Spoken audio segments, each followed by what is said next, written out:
Oh, we're getting good at this. Oh, hang on. I've got to mute that. There we go. We were about a second, between half a second and a second off. That's about, that's the closest we've got so far. Yes, good evening, folks. It's not very nice here. It's rain, it's dark, it's dingy. So we're here to brighten up your evening. Yeah. It's hot and it's not very warm either. Evening, Phil. Welcome to the Madhouse. Good evening, Phil. Hope you're well. It's been an interesting week. I went to the American baseball on Sunday and watched an intense game that could have gone any way. Have you watched any of the highlights, Dave? You can watch the whole match. You can watch the whole game on YouTube. And did you watch any of it? I skipped through because you told me, it went down to the wire from here. So I thought, okay, let's skip forward to there. And yes, it was. Yes, it could. I mean, evening, Gary. Good evening, also. Yeah, it was one of all Phillies had to do was get 3 people out. Evening, Mick. There was a problem there. I'll explain. Yeah, unfortunately, I didn't get to see anybody, but I was there. There's reasons why and all that sort of good thing. But yeah, it was a great game though. It was an absolute brilliant game. I think I know what country you're representing tonight. Who, me? Yeah, it's our friend in Germany. Yes, it is. That alphabet is rather hard to not know. Yeah, I'll tell you what, Gary. I've watched. It's the best game. I mean, I've only ever seen 2 live games. That was the best one I've ever seen. I've never been in the tents at the end. Brilliant, absolutely brilliant. Anyway, I'll talk about that later if anyone wants to think. But this week, I've had a busy old week again. You know, all these birthdays keep cropping up, but it is a pleasure to do them. We've got 4,213 people watch this week, which is incredible. As we're coming into summertime and people have got better things to do than watch my stuff. I don't blame them really while it's nice. Yeah, I mean, you've got there's football, there's the Olympics, there's barbecues in the garden, and yes, long late evenings. Yes. So we've got 11 new subscribers. So if you're a new one and you're watching this for the first time, welcome. Welcome. Yeah, exactly. You'll get used to what we do. So what have you been watching this week? Well, last Saturday, Richard and I did our deep cut punk songs. Yeah, you're probably right, Ollie. It's been cancelled. We did our deep cut punk songs, and 154 people watched it. Thank you very much. My retro ranking of the Glitter Band, that caused some interest. Wow. 230. And quite rightly so. Yeah, great band. But at the top, again, part 1 of the Rod Stewart story, the Jeff Beck Group, 335 this week alone. That's rather good, actually. Yes. So in the 28 days, we had 15,070. Evening, Zeb. Hey, man. Yeah, and 35 new subscribers. What have you been watching? Straight in at number 3, the Glitter Band, 235. Keeping on the the glam side of things, the deep cut glam songs, 360. But number 1, Jeff Beck Group, Rod Stewart, 795. That's been top shorts over the week. Quartet by Ultravox, 417. And the top one in 28 days is Keeper of the 7 Keys Part 2 by Halloween, 587. Wow. That's actually Big that's not numbers. bad. There's the ones that that really just amaze me. 361,560 views. Wow. You're creeping there. I'm creeping. And we've now got 1,723 subscribers to this little channel, which is fantastic. No change this week in the top 3. There's only about 6 or 7 between Jethro Tull and Riggsy's I Am Made work. Ooh. So that's the thing. Slade's now up to 4,863. Status quo, though, 8,904. And Jean-Michel Jarre, Oxygen. Oh, thank you, Zeb. Thank you.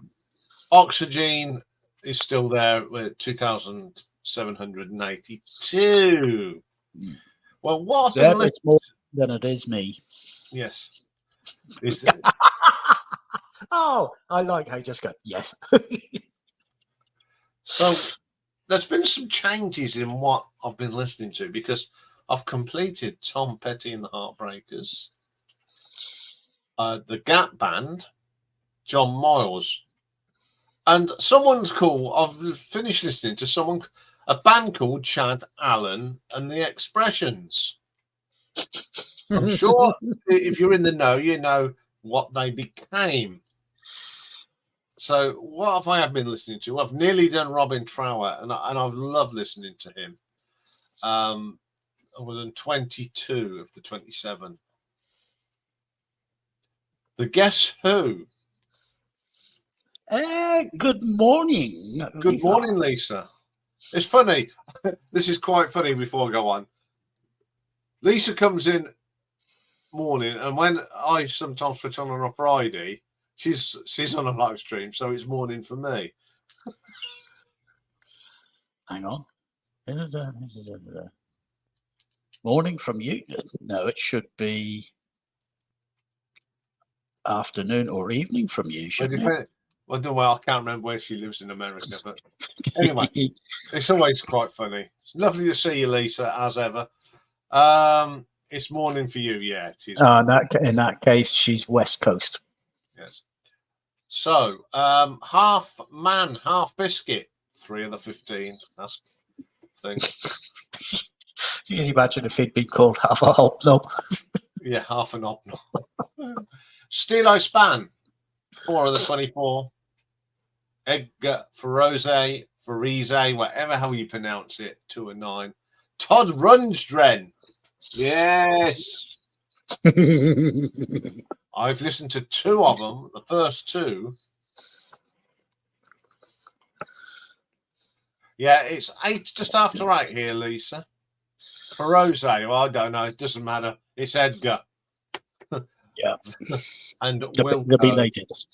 Wilco, I've listened to 2 of the 13. So that's what I've been listening to. Yeah, we just know him as Edgar, don't we? Oh, charming. No, he's not dead yet. No, you can always find him here on a Thursday. You can find morning for you, evening for us. And finding some real obscure for me to listen to. So, yeah, that's what I've been doing. So we can get rid of that bit now. And it's now time for Dave to tell you the one and only, the hatches, the matches, and the dispatches. Right. Since Ian and I spoke this afternoon, we've had another 2 announced. So our dispatches are 11, our hatches are 18, our matches are 3, and we're giving a shout out as well this evening. So, dispatches, those who have passed. Well, since the last stream, a death was announced that occurred on the 5th of June. And that was Rosemarie. She was born Rosemarie Kane. She was a Northern Irish singer and TV personality. Very popular over here. She unfortunately passed away before the notice wasn't put up before last week's stream. Anyway, 8th of June, Mark James, American songwriter, quite famous songwriter. He wrote Hooked on a Feeling, Always on My Mind, and most famously, Suspicious Minds. Also on the 8th, Charlie Lennon, an Irish traditional folk fiddler and composer, passed away. The 9th saw the departure of Alex Riel, or Riel, Danish jazz and rock drummer. Now, we had a lot of people who decided the 11th was the day to go. Unfortunately for Enchanting, an American rapper, she passed away due to complications after an overdose. We also saw the departure of a French pop and yeah singer, and it's yeah as in Brits, yeah, Françoise Hardy, and she has quite a large back catalogue, 32 albums, and she's been put into the list for Ladies' Night. Also on the 11th, Rajiv Taranath. He was an Indian classical sarod player. And there were 2 deaths reported on the 11th. Gaps Hendrickson, British musician and vocalist with the Selector. He passed away after a short illness. And Adam Lewis, American punk bassist with Phoenix TX. The 13th, Nahim, a Brazilian singer, passed away, and the death was announced of Johnny Canales, a Mexican Tejano singer and television host. So those are our dispatches. Hatches, birthdays. Who remembers Terminator with Arnie? I'll be back. And his co-star played the part of Sarah Connor. Well, 44 years ago, Sarah Marianne Corina Lev, she's professionally known as Sarah Connor, German pop singer, so happy birthday to her. 48 today is Jay Brown. He was born Jason. He's a British singer and rapper, formerly with the group 5. Also 48 is Kim Marsh. You remember her? British pop singer with Hearsay. She's also done a few other things, but we forget about that. 50 today is Selma Bjornsdottir. She's an Icelandic singer. She's represented Iceland at Eurovision twice. In 1999, with one set of votes to be handed out, she was in the lead and was being touted as the next winner. And unfortunately, the last set of votes gave 12 votes to Sweden, none to Iceland, and Sweden consequently won. She also represented Iceland in 2005. Unfortunately, she didn't qualify for the final, but that's neither here nor there. 51 today is Kasia Kowalska, Polish pop rock singer and actress, and Ville Laihiala, I think that's how you say it, Finnish heavy metal singer with the bands Sentenced and Poison Black. 54 today is Rivers Cuomo, American musician with the band Weezer. 55 is Soren Rasted, a Danish musician with the band Aqua.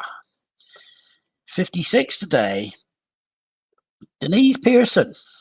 She's an English singer-songwriter. She used to be with the group 5 Star. Remember them?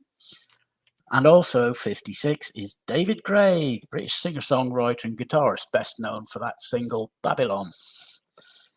59 today is Lucas Ligeti, Austrian composer and percussionist. 61 is Paul Delisle, Canadian rock bassist with the band Smash Mouth.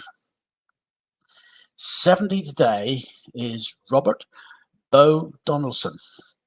He's an American rock vocalist, and he was in a band, Bo Donaldson and the Haywoods, and they are the original singers of Billy, Don't Be a Hero. We all remember, was it Black Lace, Paper Lace? Paper Lace. Paper Lace. We all remember them. How many of us remember Bo Donaldson and the Haywoods? 72 today is Russell, I think it's Javors, it could be Javors, you never know. American rock guitarist. He's best known as the rhythm guitarist in Billy Joel's band from 1976 to 1989. 73 today is Howard Leese, an American guitarist, record producer, and musical director. And I quizzed Iain, and he got it. He played with Heart, Bad Company, and the Paul Rodgers Band, to name but 3. 75 today is Dennis LeCourrier. We all know him. He's an American rock vocalist and guitarist, famously with Dr. Hook, or if you prefer, Dr. Hook and the Medicine Show. 77 today is Harold Danko, an American jazz pianist and educator. He famously played in Woody Herman's band Thundering Herd. Oh, lovely name. It's called Thundering Herd. Yeah. Yeah, not chundering. And Yes. 86 and grandfather to all today is Gwyn Howell. He's a Welsh operatic bass, best known for singing Verdi. And singing in the valleys. Yes. Boy, oh. Well, Notable marriages. Yeah, I shouldn't have done that. Notable marriages. We've got 3 matches today. Back in 1850, the poet Alfred Tennyson married Emily Selwood. Now, he married her before he became poet laureate and before he was ennobled as the Lord Alfred Tennyson. In 1939, Maureen O'Hara, at the age of 19, secretly married a film producer, George H. Brown. They got married in Harrow in England before she went off to Hollywood. The marriage was annulled, not divorced. It was annulled in 1941. And in 1942, Gene Roddenberry married his first wife, Eileen Anita Rexroth. Unfortunately, they got divorced in 1969, whereupon he married Majel Barrett. So those are our hatches, matches, and dispatches. Now, last week we gave a shout out to a new band who are going to be performing in Oslo, Sycophant, who's I actually really enjoyed listening to their album. This week, by happy chance, I came across a news article. A band formed in 1983 in Milton Keynes. 3 singers, Anita Gabrielle Tedder, Penny Griffiths, and Ruth Elder. And they formed the group Zenana. They disbanded after 4 years, but they performed in pubs and clubs, Milton Keynes, Bedford, and even down in London. Tomorrow night, if you're in Bedford, why don't you go along to the Cellar Bar? Because they'll be performing the first concert in 38 years. They've been re-signed by a record label because a DJ picked up a single that they did back in the 80s. He liked it. He has been traveling around the world doing shows, playing it in East Coast, West Coast America, down in Australia. He's been playing everywhere, and he got in touch with a record company that he knows quite well, and they have decided to sign the band. There's a recording contract and the possibility of a film telling their story. And that, like I say, they're going to be performing their first concert in 38 years at the Cellar Bar in Bedford. There'll be a chance for people to hear 10 songs, which will include the extended remix of the song that the DJ found called Witches. So I'm not going, but I should check their music out. I found it difficult to find their stuff, but they are out there. And I think it's worth, giving a local band a show. We had a new band last week. I think it's worth having a local band, rediscovered, getting a shout out. They're local to us. Yes, and they are. Well, for me anyway. Yeah, they're not youngsters. Let's be polite. They're not youngsters. But if you're in the area, go along, show them a bit of love, bit of support. Anyway, that's Hatches, Matches, Dispatches, and this week's shout out. Now, I need to do this carefully because I don't want to close everything and lose. No, don't save. Keep that. Thank you. Minimize that.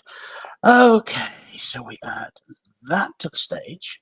Oh, it's Slide that number time, is it? I'm going to tell you what's on next week. Yeah. Are you ready to begin? I Are am. you sitting Are you sitting comfortably? Then let's begin. Bonk. Okay, next week. What have we got next week? Shall we have a look? So we've got Monday. We've got part 4 of Rod Stewart. I'll be going through the 70s albums. A lot of covers on them albums, but some great covers. Tuffy this week again. They're coming thick and fast. We're going to find a perfect side of Led Zeppelin 2. Oh, thank you, Jimmy. We'll talk about that when you come up. Yes, I'm going to be doing Led Zeppelin 2. I've listened to it and I know exactly what it is, but you'll have to wait till Monday. So let's move on to Tuesday. And remember, someone asked about doing Jefferson Starship, so I thought I'd do the Law. And especially whenever you were asked not to cover everything after Airplane.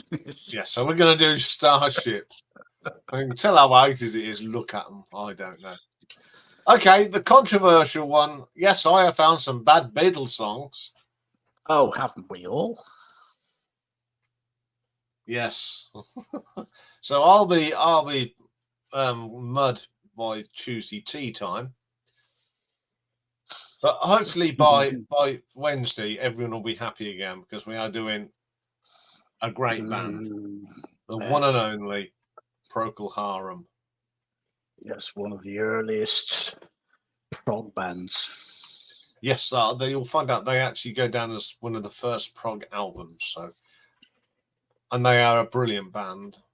I mean, look at them. They look so. Hey man, and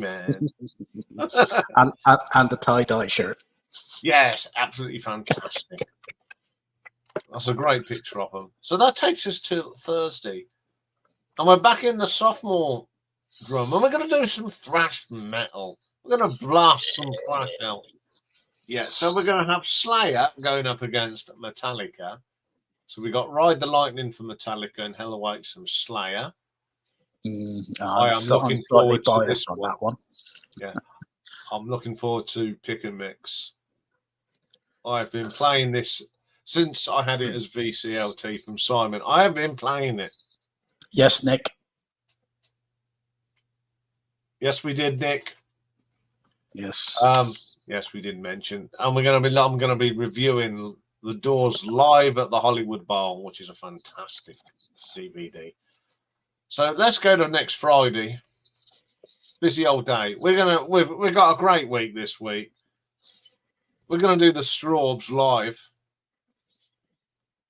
Dave Cousins and the boys doing some great live stuff. Fantastic live band. Got some new albums. We're going to look at John Cale's new album, Political Illusion. And that's how it appears on the cover. Yeah. Yes. And Fu Manchu have got a new album out. And it's called The Return of Tomorrow. I thought you were going to say The Return of Fu Manchu. I nearly did. So that means, as it's not, we're doing nothing tomorrow. Next week on Saturday, it's me and Richard again. And we're doing something really topical, but a bit different. We're going to do the Election Day Top 10, which basically means any songs that were in the top 10 on election days. And I assure you, it'll be better than the 2 debates we've had from the snooze fests. The only thing of consequence that has happened in the political world has been that one political leader stayed and one political leader left.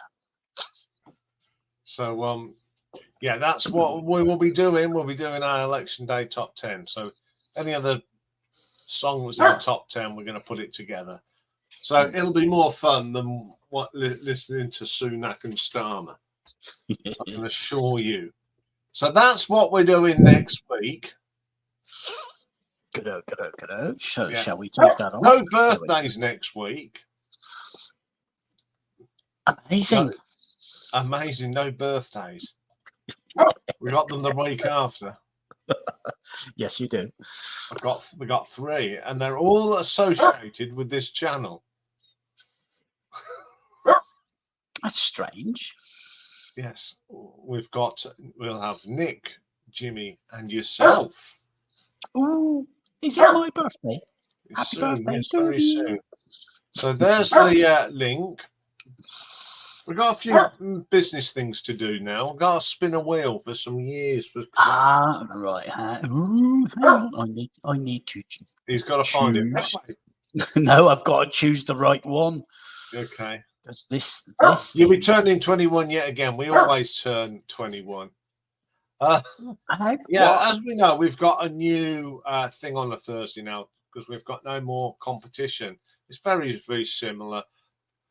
We're just going to go through the albums. And the thing is, the challenge is how many times between now and September can you beat me and disagree with me? Yeah, how many times? If Ian picks one and you all pick the other, that's a win for you. If you all pick the same album as Ian, that's a win for him. Yeah. So for some reason, this website is not displaying the colours properly, unfortunately. Okay, so well, just... I'm going to have to share and that, and you'll see what I mean whenever I go. Look at that. It should be all these pretty colours here. Mine's still pretty for Rocky's wheel. I don't know why. It's annoying. It's annoying. Okay, so we're going to know the first wheel is for the 11th of July and for the UK top 10. Oh, that's pretty.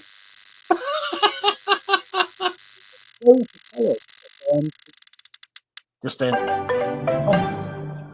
1968. Cool. Just about see that. Yeah, I can see that. So, and the next one's for the 25th of July for the US top 10. I think that looks quite pretty with them. And go, Ooh, 1994. Ooh, that's coming close to your tolerance level. That's going to be a roasting one. So that's that little bit out the way. We'll do all the rest later. So we close that one. I'm going to close that for a moment and go to there. I hope nobody saw that. Jimmy's going to be turning 21 yet again. Oh, come on, Jimmy. I'm 21 3 times over and a bit. Anyway, who did I miss in all that yammer and chatter? Let's see. There's Lisa. There's Paul Thar. Evening, Christopher. And evening, Jimmy. Didn't say that. Evening, Mike. Who else? Said evening, Phil. I don't see any requests in there. Okay. All right. Done that. See, one thing I noticed when I was at the London Arena, the very first time I've been to the London Arena, it's a great venue. Great for the baseball. One of the things I did notice how much the merchandise, they must be caning it in. A baseball shirt, £120. What? 120 quid for a proper baseball shirt with you. I'm sorry. No. I will pay for my niece to fly to New York and pick one up and come back, and it's still going to be cheaper. Yeah, that's ridiculous. Baseball caps. Now, when I went to my first NFL game, I brought a Miami Dolphins cap, and it cost me £8. Yeah, 28 quid. Well, you know the caps that I had for our team that used to be Yes. the Patriots, and I went all in. I got the ones that had all the proper patches and everything. They were all proper NFL ones, and the 3 hats with all the logos, badges, the works was 30 quid. That's for 3 of them. You can't get them now for love nor money because, of course, the designs have changed and moved on. But 28 quid for 1 hat. 1 hat, yeah. And 120 quid for a shirt. You are. I know there's been inflation, but that's going over the top. Yeah, the thing was, there were people in the. What's my tipple tonight? It's Abbott Ale. Yo. Now, did you say Abba or Abbott? Abbott Ale. It's about 5.5%, so I'm taking my time with that one. It was, and Philly steaks. Obviously, they were doing Philly steaks. 15 quid for a Philly steak. No. And I saw one. It was a very cheap roll, little bits of steak, and that canned cheese they use in America. Oh yeah, it's not cheese. Yeah. Right. So Dave, welcome to Food and Drink. And that's all you're getting. Good night. Bonk. Yes. I thought you were going to do your Ross Clark. No. You can get the. Oh, excellent, Phil.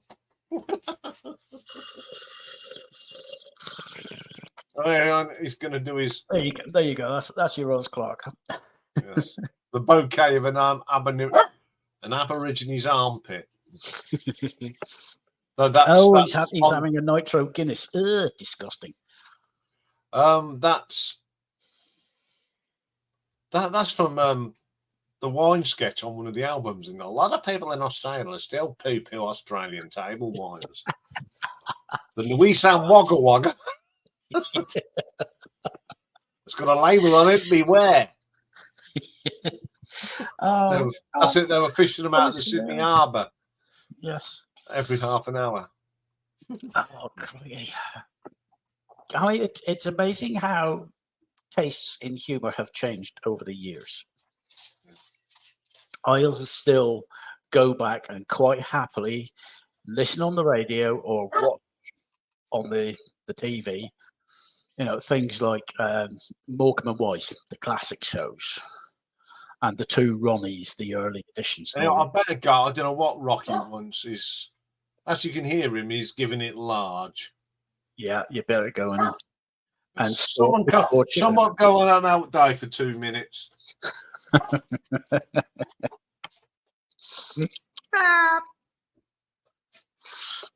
Is nobody coming up tonight?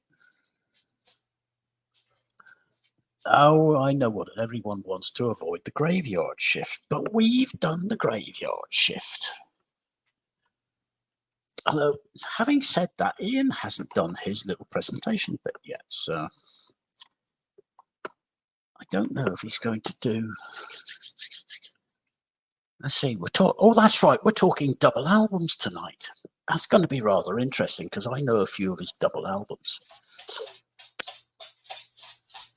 There might be. There's going to be a few obvious ones, but I reckon he'll have 1 or 2 little surprises in his pile.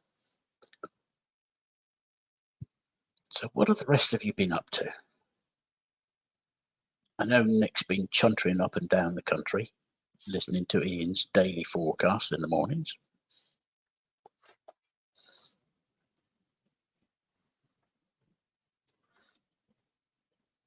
Splash and dash.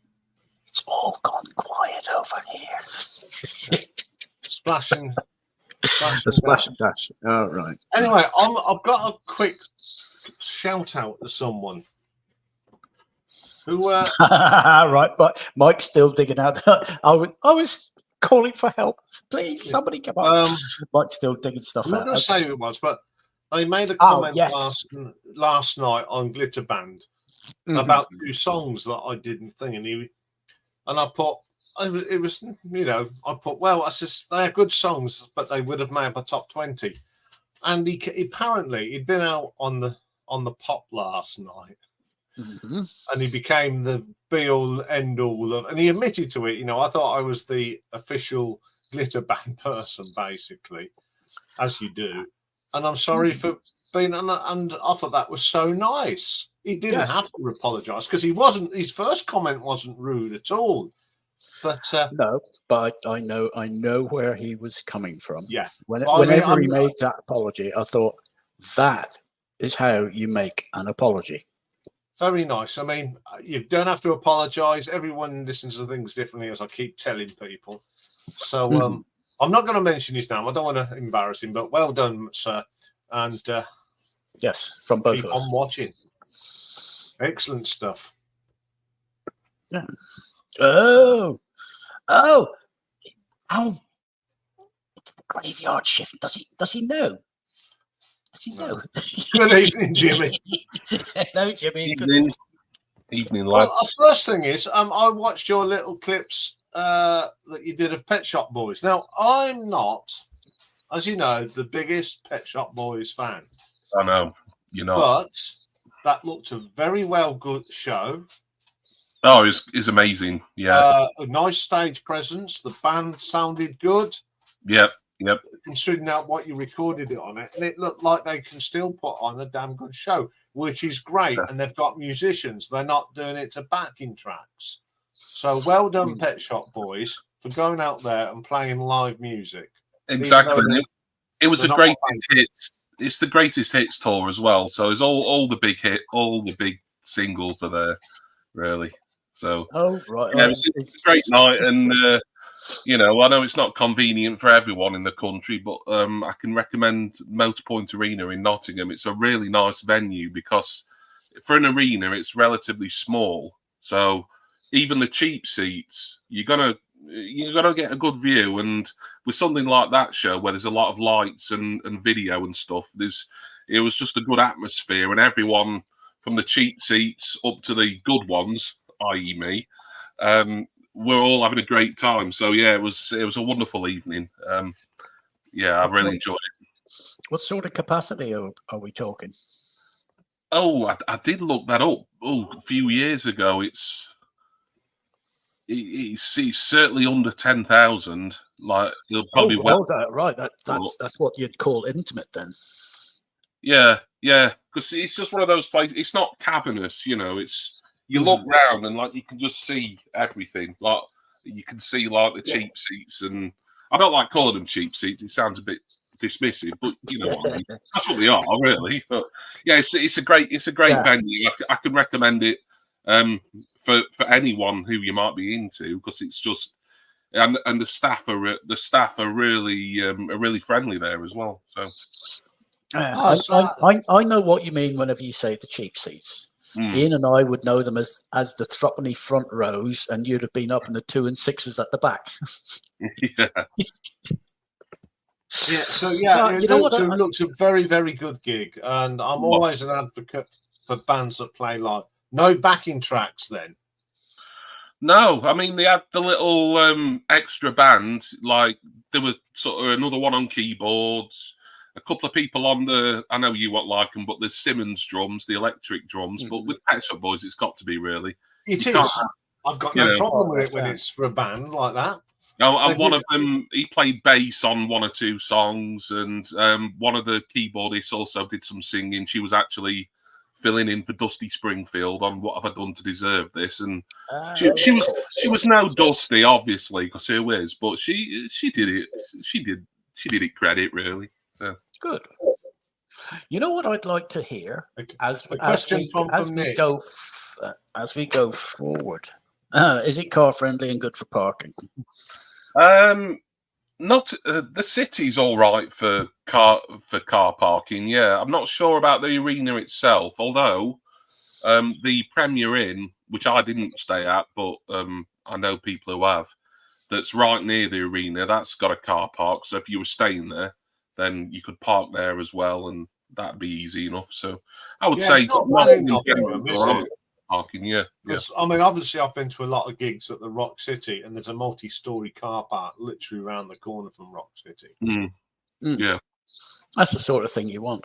No, I was going to say, as we go forward and as this venue sort of opens up properly, people have been to various concert venues around the country over the years. And this new one in Manchester, what do they call it? Is it the AO Arena or something?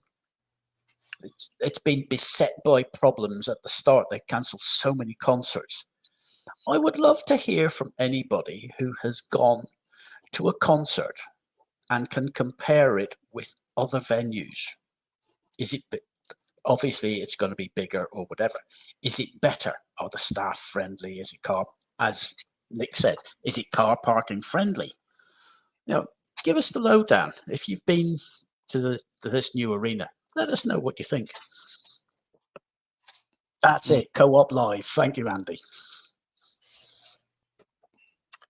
Anyway, moving on to more pressing.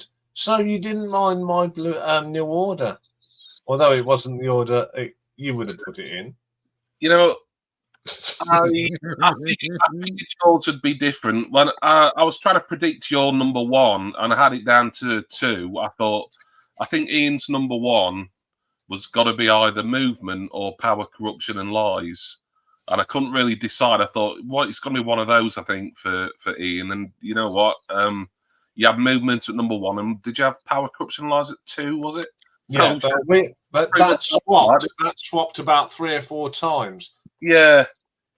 So I'm not the biggest fan of Movement. Don't get me wrong, it's New Order, so I like it a lot. And Dreams Never End. I think you said what a great opening track that was. I mean, that's still one of my all-time favorite New Order songs that they've ever done, and it was the first one off the very first album. And all these 40 odd years later, I still think it's an absolute banger, that one. So, but the album as a whole, it's a bit too kind of stuck between sort of being 3 of Joy Division, but not really being a proper band like New Order became, arguably, a year or 2 later. So, Yeah, but I enjoyed it. It was a great video. I thought it, and you had good reasons for your rankings, which you always do. So, well done, Ian. I really enjoyed that. Yeah, it's always hard when you've got a mate that comes on regular.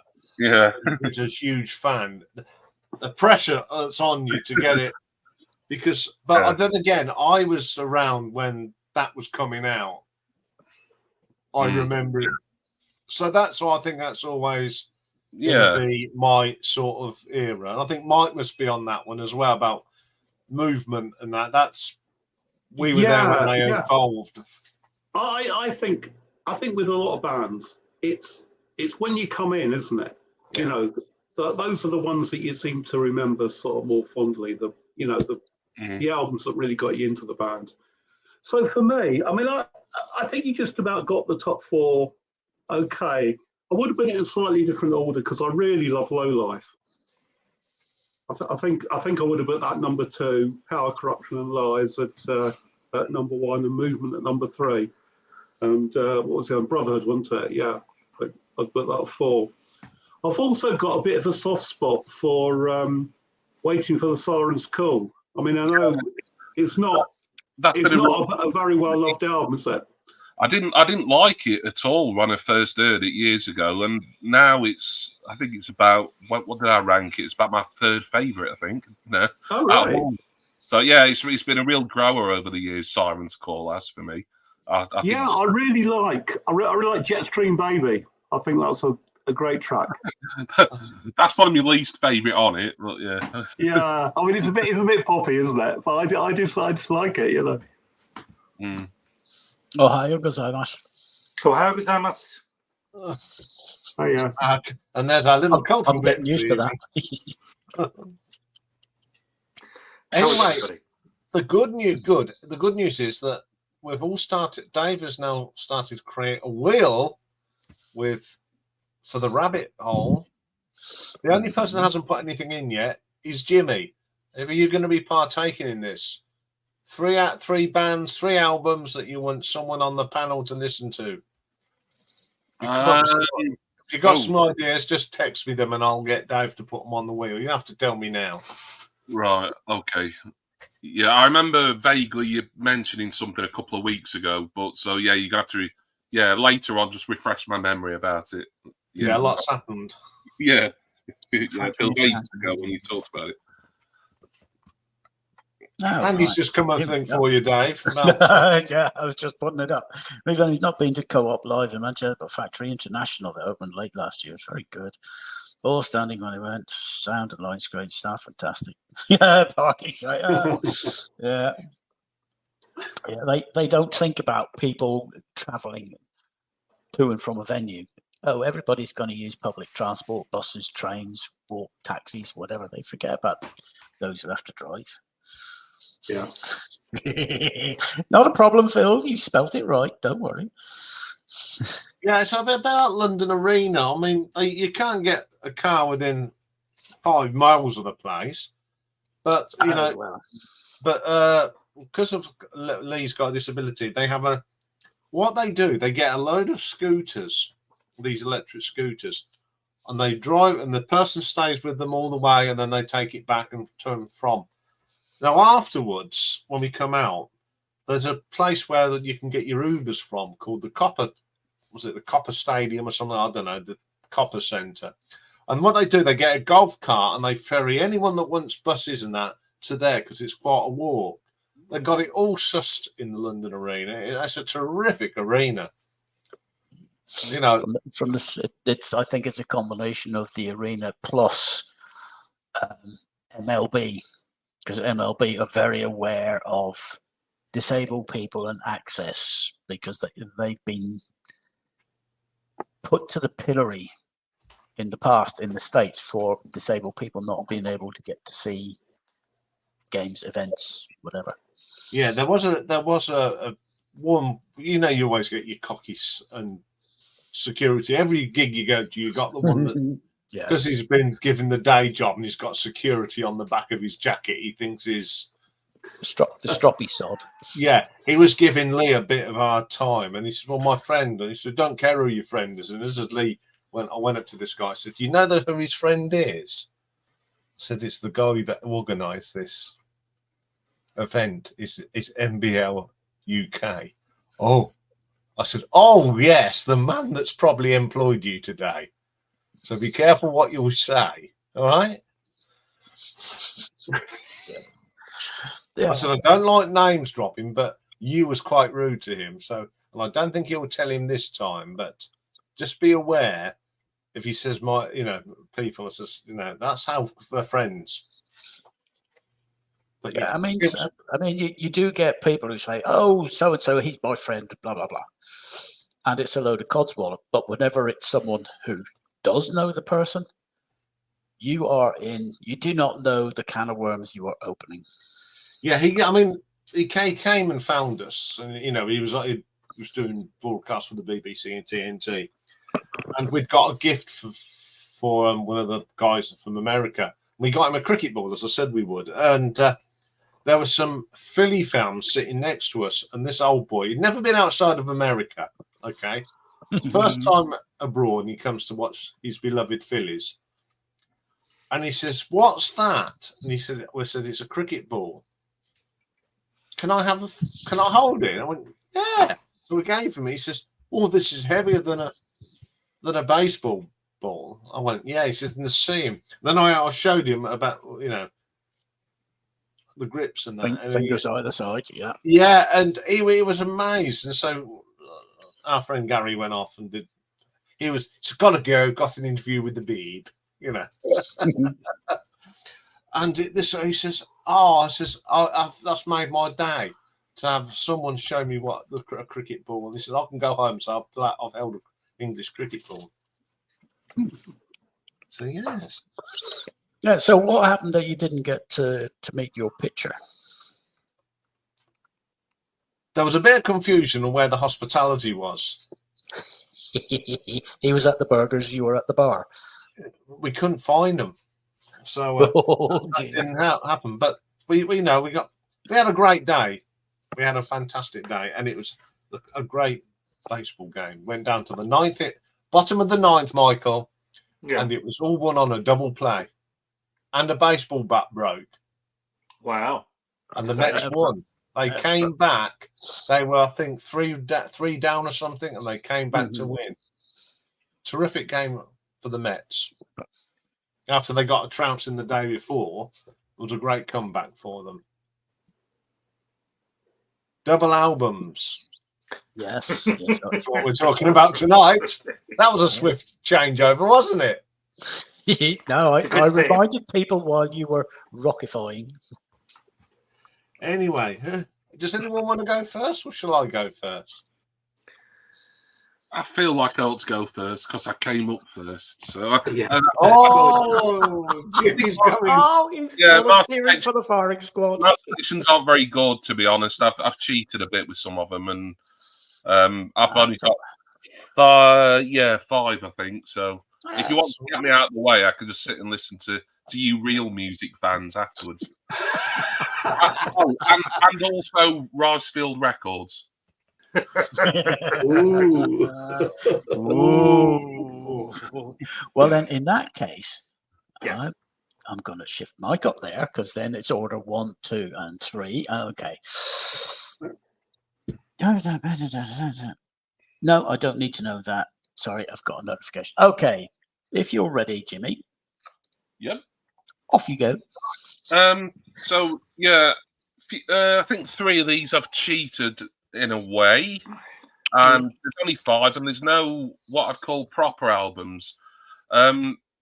I mean, I've got double albums in my collection. I've got a lot technically, but I didn't want to include, when like a single album gets reissued and remastered, and then it's split out over 2. I know that would have been fine, but personally, I didn't want to, because I've got loads of them, and it would have just been, for me, it's not proper. But then again, I have cheated anyway.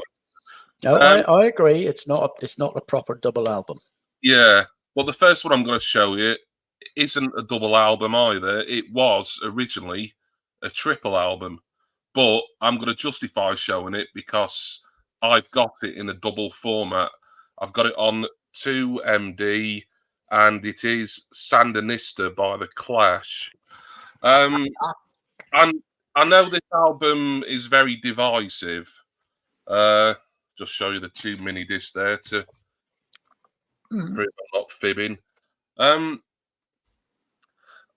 I've not listened to this in an awful long time. I will be listening to it again because it's on mini discs, so it'll come round for mini disc Monday eventually. Oh, I forgot there's some sort of insert in here. I don't know if it's... Oh, it's like a little newspaper. This is like I've only just received it and I didn't know. I completely forgot about this. This little... Yeah, it's like a little newspaper almost, or fanzine or something. Yeah, a big version comes with the album, Jimmy. Yeah. I'm assuming a larger version would have come with the original vinyl edition. So, yeah, I can't really speak an awful lot on it because it's been a lot of years since I've last listened to it. I've got all the Clash that's out on MD on mini disc, so I'm slowly going through it all. I did review a Clash album on mini disc Monday. That would have been last week, I think. And there's plenty more to come. So yeah, it's kind of a jack of all trades, this album, but I think there's a lot to like on it. It's like a lot of double, or in this case, originally a triple album. There's a lot of filler, but I think there's just enough killer on it as well. It perhaps didn't need to be a triple album, and some of this stuff could have, become B-sides or maybe even not been released at all. But just because I like showing mini discs, and this one for me is a double album, even though I know originally it wasn't. That one's Sandinista. Right, obviously I've got The Beatles by The Beatles, or if I'm allowed to call it the White Album, just for simplicity's sake. I'm not going to show that because, it's the cliche, isn't it? If you got a double album, then chances are it's going to be the White Album. And apologies to anyone who might actually be showing that here afterwards. I'm not. But I did want to show my favourite Beatles double album, but it's a compilation, and I just really like Anthology 2, the CD edition. Real Love was the new single, which wasn't that new because it was a John Lennon demo from some years ago. It sounds a little bit sort of dated and lo-fi now because obviously they didn't have all the AI technology in 95, 96 that they had for Now and Then. But I love Real Love. I think I like it more than Free as a Bird, to be honest. But the actual Anthology 2 album, it's that sweet spot in the Beatles period, in the Beatles' career, really, kind of the tail end of their kind of lovable mop top era, and then it goes into, on disc 2 certainly, into the more hippie and psychedelic eras.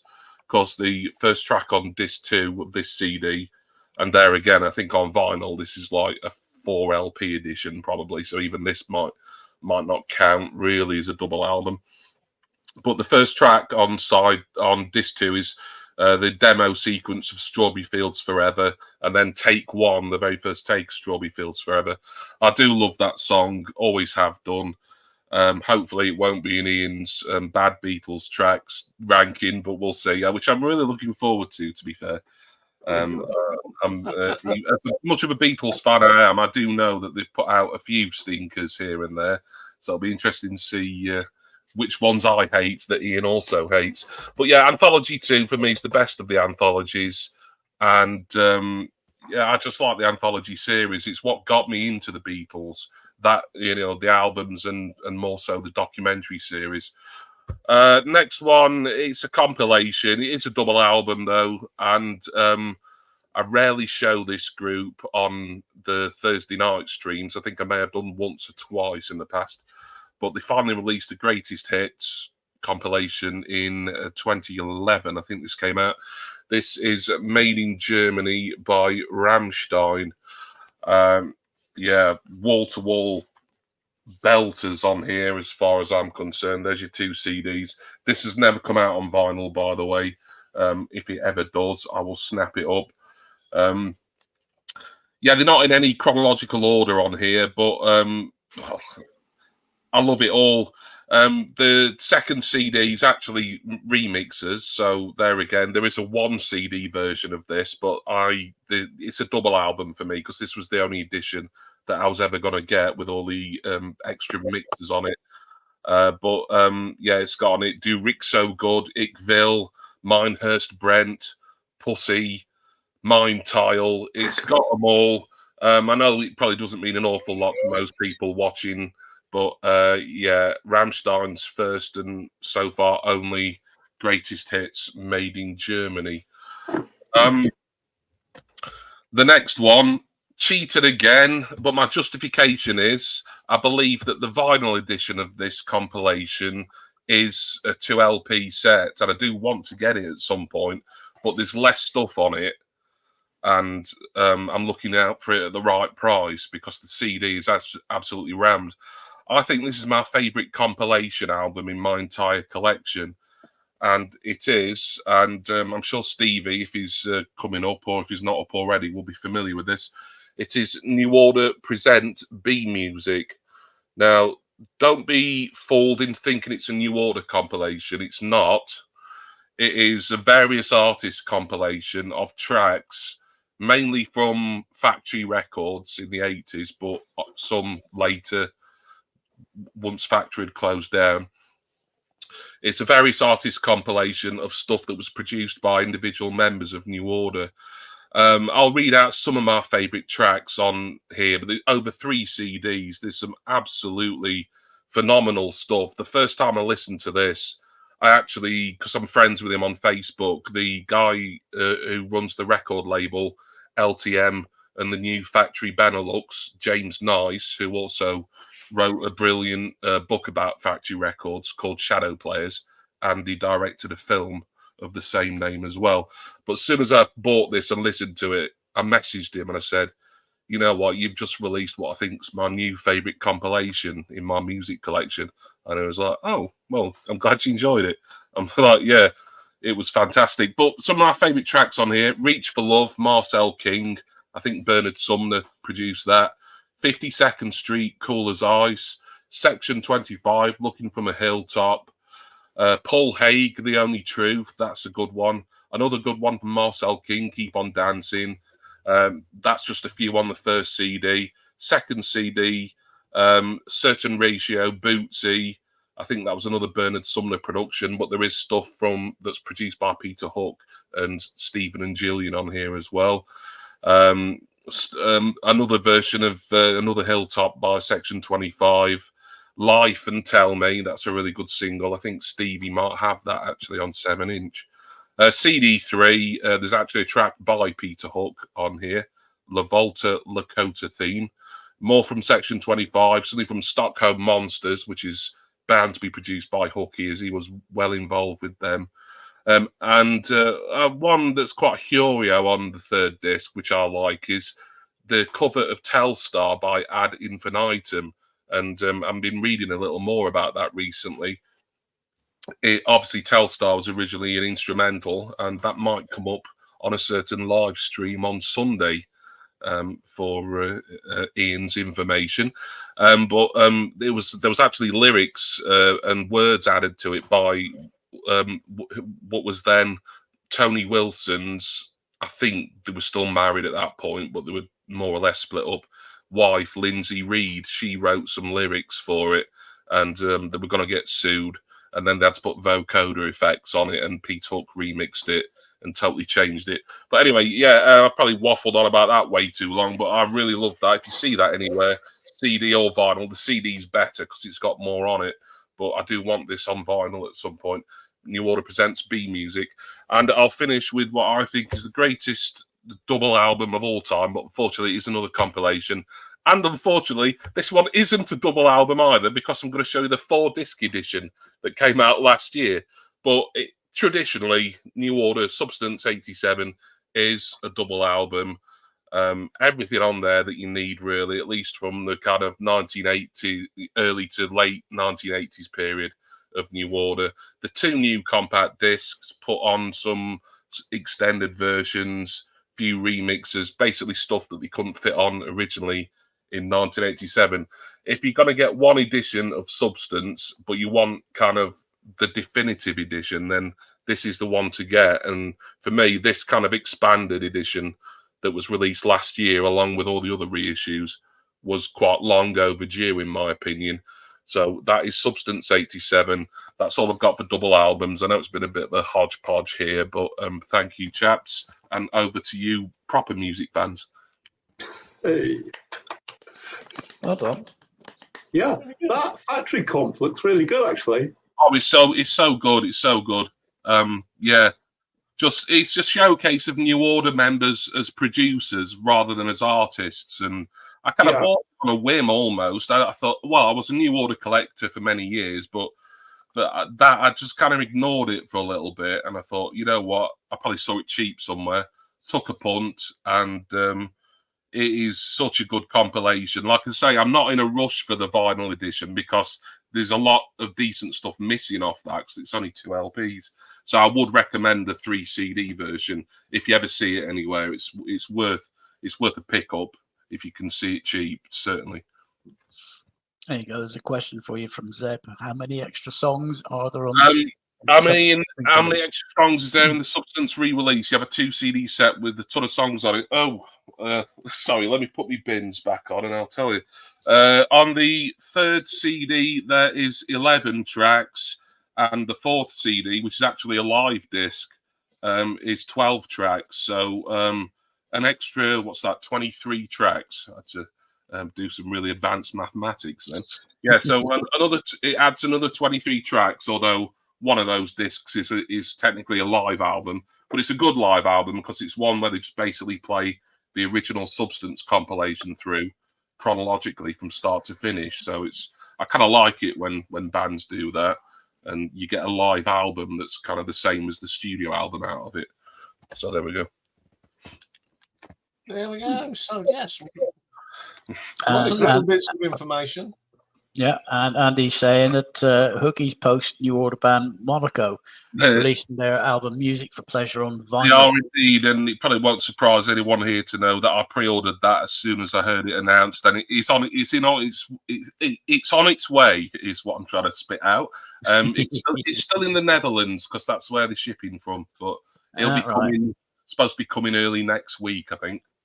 Yeah, nice one. And Zeb says it needs to look into that. Thanks. No problem. So, all right, who's for the chop now? I think it's me, isn't it? I think it's me. It is. Yeah. Are you prepared? I'm prepared. Yeah. You've written your will. Yeah, and they're all double albums. Good man. Off you go. So here we go. So, band I haven't shown before. I think that's wow. What a great album. Yeah, 1976 album. There you go. There's the lovely picture of sort of like the mountains sticking through the clouds. Beautiful album. I think. Yeah. The inside is the same picture, more or less, isn't it? Yeah. So yeah, as I say, 1976 double album. It's pretty good stuff. I mean, She's Not There was a single from this that was pretty big in the UK, wasn't it, at the time?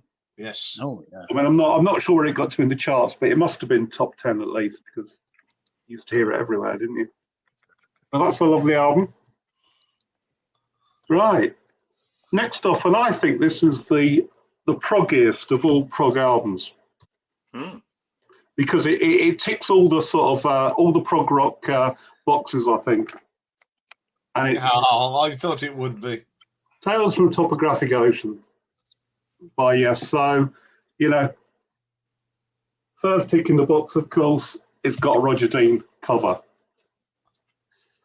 and it's 4 tracks over 4 sides, one on each side. None of this namby-pamby sort of like 2 tracks on one side or anything like that. No, this is this is 4 20-odd minute tracks.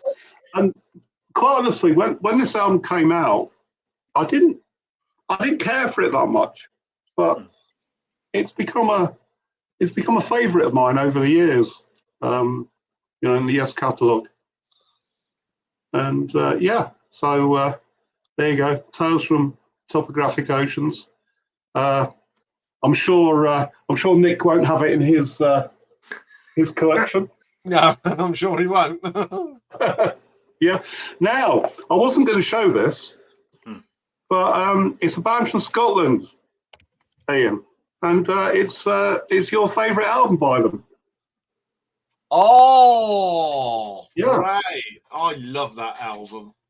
Yeah, it's really good, isn't it?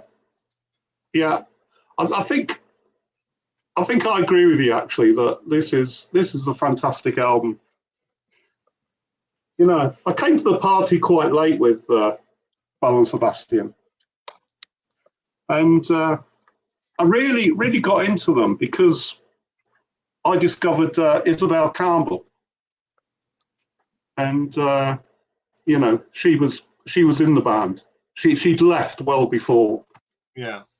This album was released, but she was there for the first 2 or 3 years, and yeah, I think they're great. I love their album covers as well. I mean, there's some great photography, isn't there? Oh, the album covers are stunning. Right, I'm just going to bring Stevie onto the set and then make it big. So there you go. It's all yours again. Yeah. Hi, Stevie. Right, Mark. Hello. Yeah. Right, Mike. Some of their cover, they're bright, they're colourful, but that is just a cracking album. I keep playing that. Yeah. I didn't even think about it until I saw your ranking, and I thought, yeah, I'll show you that. Now, another album that Nick definitely won't have. Umagumma.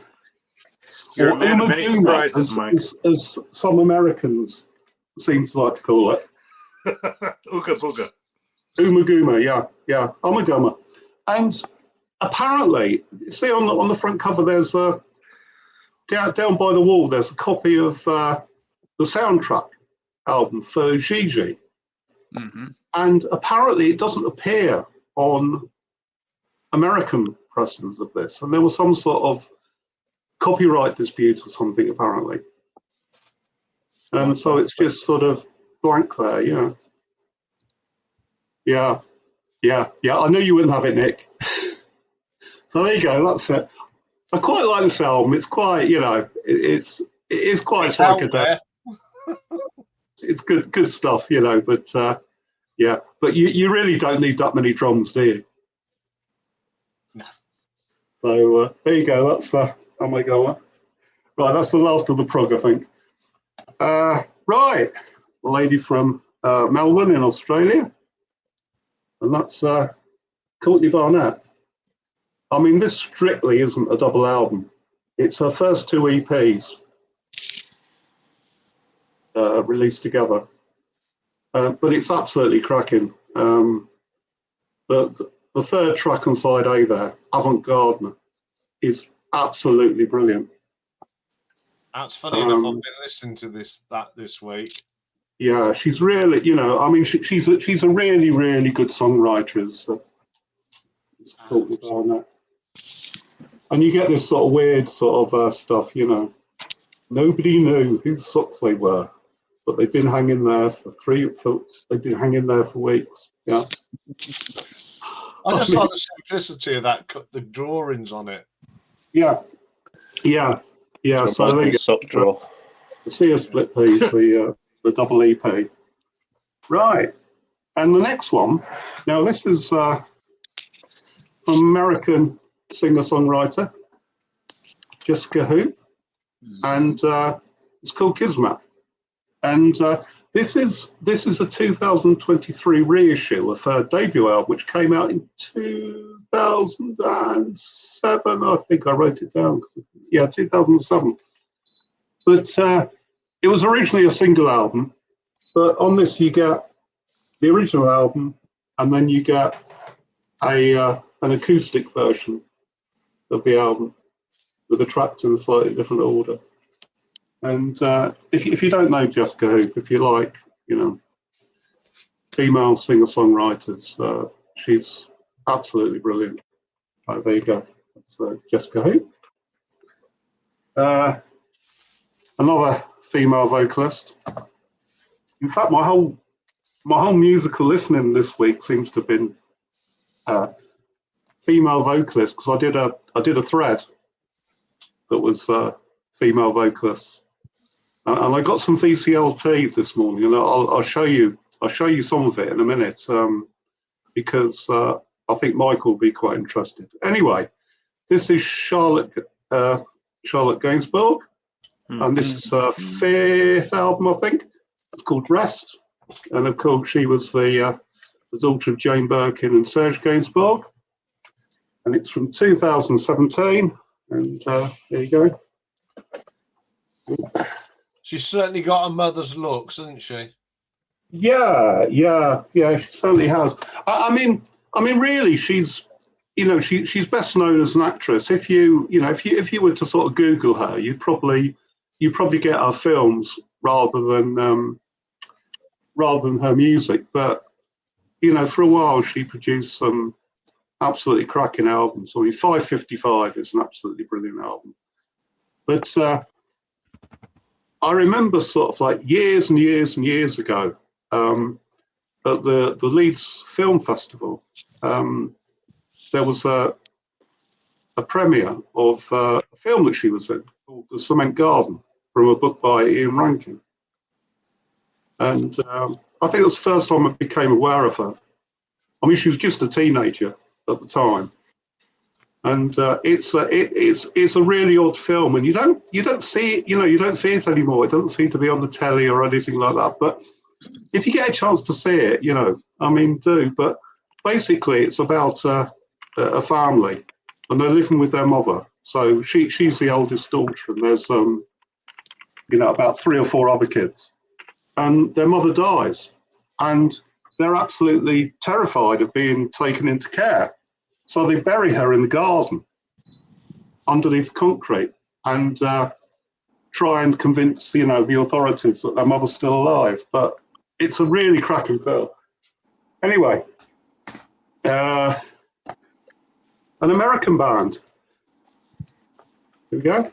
And this is Drive-By Truckers.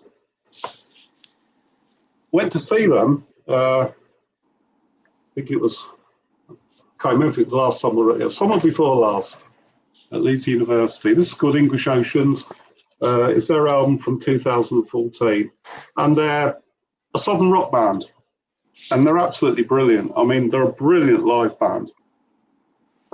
So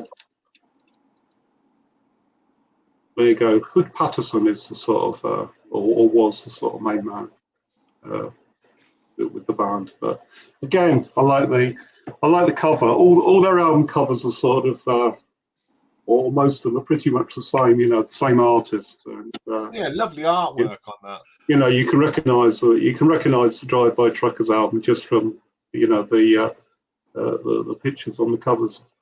Right now then. Oh no, it wasn't the last of the prog neck. I thought I'd show this one. Oh. Yeah.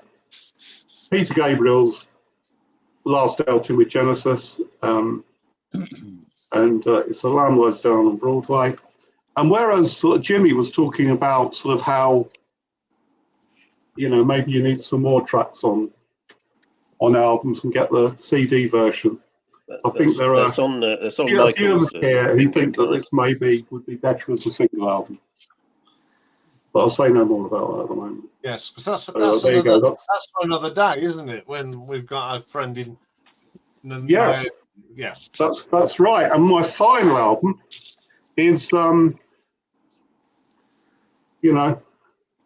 Clash's eponymous album as Stevie would put it, London Calling, 1979. No, nobody got my joke, by the way. Eventually. It took us a while, didn't it? I think you had to explain. But yeah, London Calling, the title track is great. And I like Guns of Brixton. I mean, everybody likes the Guns of Brixton. But the missing train in vain. It's not a fantastic album, but it's pretty good. And I think as Jimmy was saying, Sound and Easter went into territory that divided lots and lots of people. Yeah. And they were thinking, what are these guys up to? But anyway, that's my 10 anyway. So there you go. Well done. Well done, sir. Yeah, thank you. I'd like to welcome Stevie. Hello, everybody. Can you hear me? All right? I can hear you loud and clear. Okay. Anyway, it's time to go to Japan. Oh no. God. You arrived too early, Stevie. I've already been to the toilet. I suppose I could go again. You could. And the question is, will there be any Todd this week? I've got my bingo card ready. Okay. Well, before we do, Yes. Stevie asked me to show you something, Michael. Yeah. Oh. So Came across this album to, cover. I thought you might recognise it. I need to do this and go like that. And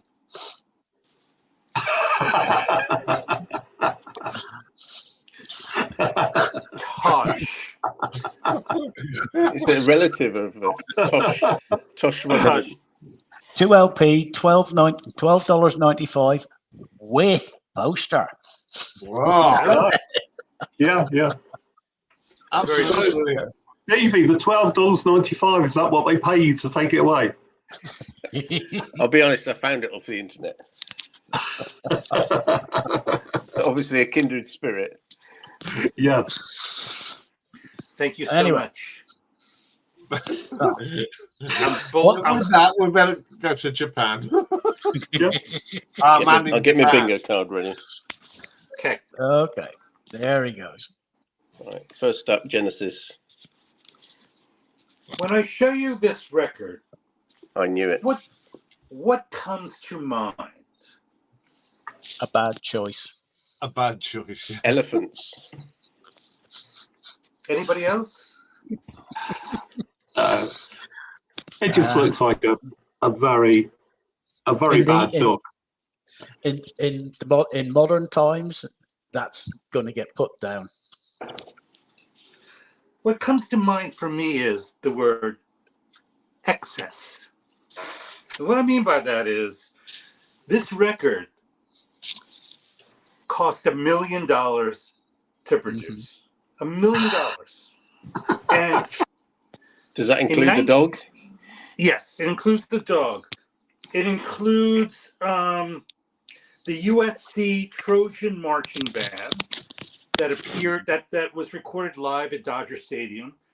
It included 3 photographers, of which Norman Seif, the fashion photographer, was one, and a couple art directors, and Lindsey Buckingham, who was the wunderkind behind this record, had to go home and record parts of the record in his home studio.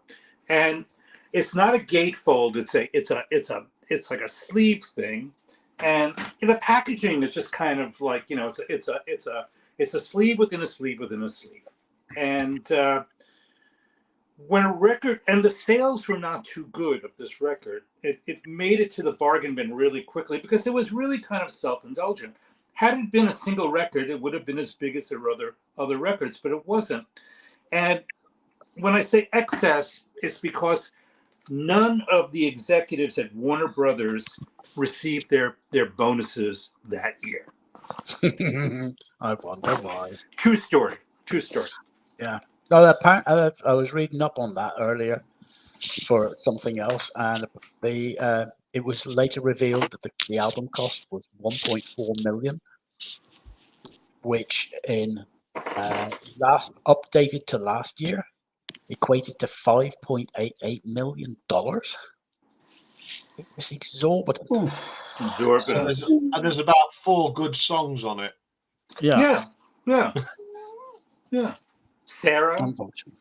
Yeah. Tusk. That's my favorite. Yeah. I mean, they were all, you know, they were all like, you know, what's the word I'm trying to think of? They were having affairs with one another, right? They were up their own asses. Where's their picture? Oh, look at this. I mean, when you think about it, you know, first, you know, she was with him, right? And then she was with him. And originally she was with him. And then I think the way she's touching him, she was with him too. So there was the kind of, what's the word I'm thinking of? What is the word I'm thinking of? Body language? No. It was, you know. Great assessment. It was, Menage a 5? Yeah, Menage a 5. Mac and cheese. Mac and cheese. Very good. Okay, next up. 9 to go. Oh, yeah. Oh, Derek and the Donny. Yeah. Is there anything, what comes to mind for you guys when you see this record? Layla Layla and nothing else. How about poorly recorded, right? That's if you go to any like music site about this record, I mean, when people talk about everybody, this record has been remastered and repressed and redone dozens and dozens of times, and people have thrown money at it constantly over the decades. And the bottom line was the original recording was not very good because they were like cocaine fueled and alcohol fueled, and you know, it was just meant to be like a garage, and that's the justification. Oh, it was just a garage band record, you know. And so that's just the point I want to make. Now, all these people are dead, with the exception of Bobby Whitlock and Eric Clapton. But there's some sad stories to this. Do you see her? That's Kay, yes. Poor boy. And she was in love with Carl Radle, and Carl Radle was not in love with her. And after Carl died in like 1980, you know, that was, you know, he did not live very long. She committed suicide, and she is buried nearby. And later, I will put a link in the chat with a video by Bobby Whitlock that talks about the K Poor Boy story. It's very sweet, and that's about all. The best recorded song on this record is "Thorn Tree in the Garden," and it is by Bobby Whitlock and Eric Clapton. And actually, this record is Bobby Whitlock and Eric Clapton. I mean, Bobby Whitlock brought soul to this record, and I think he carries the record. All right, next up. This is a compilation, Winwood, and I got it's just have you ever seen it? It's got like a little booklet in there, paper booklet. It's got all the hits. It's starts off with the who was he with before Traffic? He was with the Spencer Davis Group. Spencer Davis Group, right? So the first side is Spencer Davis stuff. Actually. And Jimmy Miller produced a bunch of the songs on here. And then side 3 is Mr. Fantasy, and side 4 is John Barleycorn Must Die. So nice compilation there. Mike, of course, showed this, stole my thunder, rat bastard. Yeah, I've already taken that off the bingo. Okay, next up. Now, you people, you British people, You really need. You that people is really so racist. You people. You really need to appreciate Al Cooper before he passes, because nobody brings him up in the what community at all. I don't know why. This is his 3rd record, a double record. It's fantastic. I can't say enough good stuff about it. Have you ever heard Al Cooper, Stevie? Well, I've heard you mention it. That's why it's already on my bingo So card. the answer is no, an unequivocal no. Yes. He has not. I got a woman, and baby, please don't go. I've got a woman, and baby, please don't go. Huh. Mm. I got a woman. That's a cover of Ray Charles, but that's not written by him. You ever see the movie The Landlord? Mm-hmm. You know that movie. That's about a white guy who buys a tenement house in Harlem, and it's with Beau Bridges, and it's drug fueled, and it's really a funny movie. The Landlord. He did the soundtrack for The Landlord. I know, totally wasted on you people. Okay. Yeah. Oh, Jesus Oh, dear. Christ. Oh dear, oh dear. Oh, God. Why have you got to upset everybody before my go? I like What's the matter with you? Chicago. I like Chicago. And they're early Outrageous. He's been to Chicago. Just apologise, please. Yeah, I know. They bring a whole city into disrepute, don't they? Japan is crying. Not very popular in the UK, I surmise.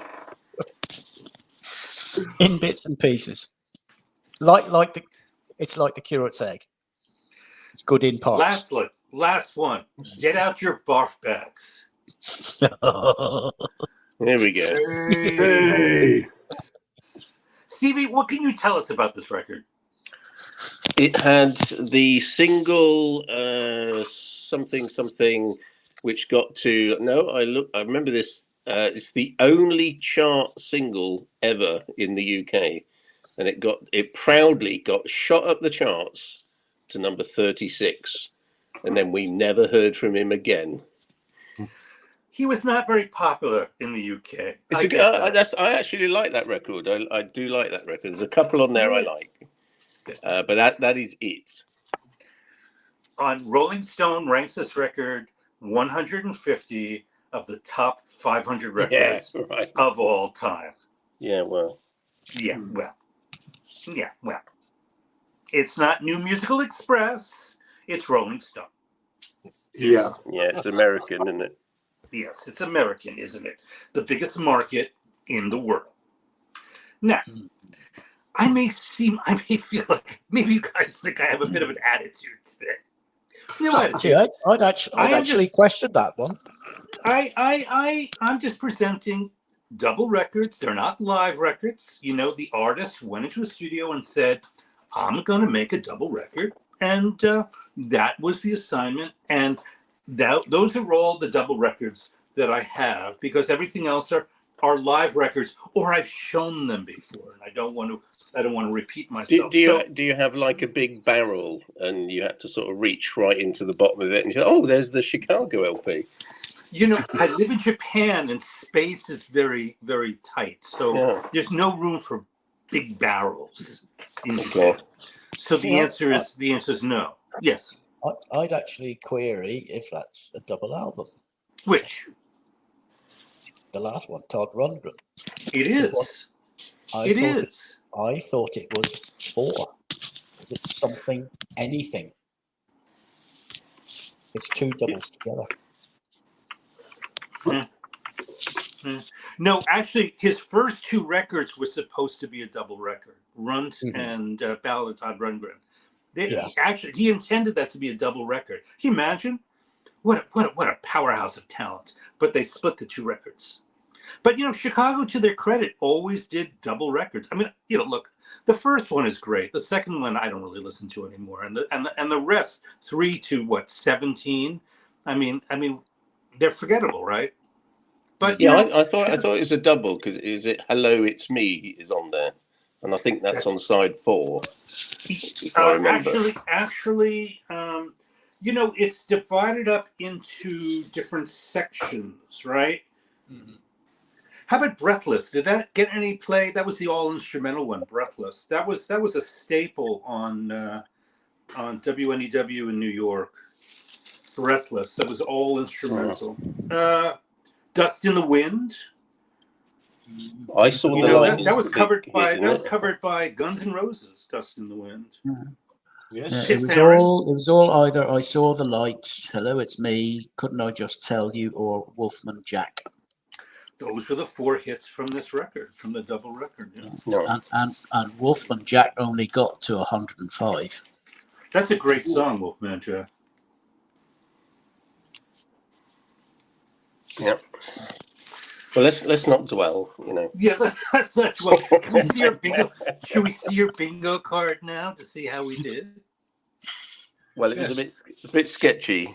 I bet you worked on it while I was doing the presentation. No, because I couldn't fill it in, but I had obviously Genesis lamb kebab. I had mac and cheese because you had Stevie Winbag. I had Todd something fucking thing. Al Mini Cooper. I thought there must be a Mott the Hoople that did something double. No. Or you'd sellotape 2 together. No. So I was racking my brains. What's he shown? But there's empty ones. But there we are. Look at that. Well, I should have shown almond. I thought you'd just ramble on forever about Genesis lamb kebab. You know. Well, Mike showed it. Yeah. I did. And guess what? Yes. It's your turn. What? Is it, I'm not prepared yet. Let Ian go first.